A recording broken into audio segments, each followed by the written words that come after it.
కూరల మనవాడా ఇది మటన్ అంటారా? మొత్తం బొక్కలే మునిగినాయి, ఒక్కడు కూడా మెత్తడి లేదు.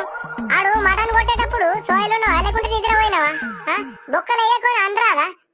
ఆడేత్తది ఊపుకుంటూ వచ్చినావు ఇంటికి. అయ్యో నేను మొత్తుకున్నానే, బొక్కలేసినావు అంటే ఇంటికి పోయినాక నా పెళ్ళం నా బొక్కలు ఎరగొడతాదని మొత్తుకున్నా. ఆడ అయినా కానీ తినకుండా బొక్కలేసింది, నేనేం చెయ్యాలే? ఆడు బొక్కలేయంగా నోట్లే నువ్వు బెల్లం పెట్టుకున్నావా?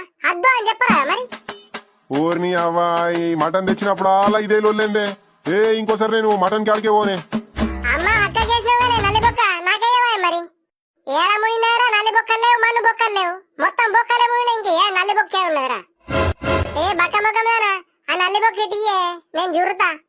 అరే వేస్ట్ వెళ్ళవా, నల్లి బొక్క అంటే నాకు మస్తు ఇష్టం, నేను ఎందుకు ఇస్తారా? నేను ఇయ్య, మమ్మీ నాకేసింది. అమ్మ నాకు ఈమనే నల్లి బొక్క. చూసినావా నల్లి కుట్టాడా? తెచ్చేదేదో 2 తెత్త అయిపోతున్నాయి నల్లి బొక్కలు. ఒకటి పట్టుకొచ్చినా ఇప్పుడు ఈ పోరగాళ్ళు నల్లి పెట్టుకుంటున్నారు. నీతో ఇదే సాగు, నాకు పొద్దున లేచి నుంచి రాత్రి దాకా ఇదే సొంపు. ఒరే పొరాన్లారా, కొంచెం సప్పుడు చేయకుండా అబ్బా, నీకు కూడా దండం పెడతాను. కొంచెం తినేటప్పుడు అన్న మనశాంతిగా తిననియే. ఈ ఏందే నీ తిట్లు? సరే తిను జల్లి మరి, తిన్నాక తిడతా.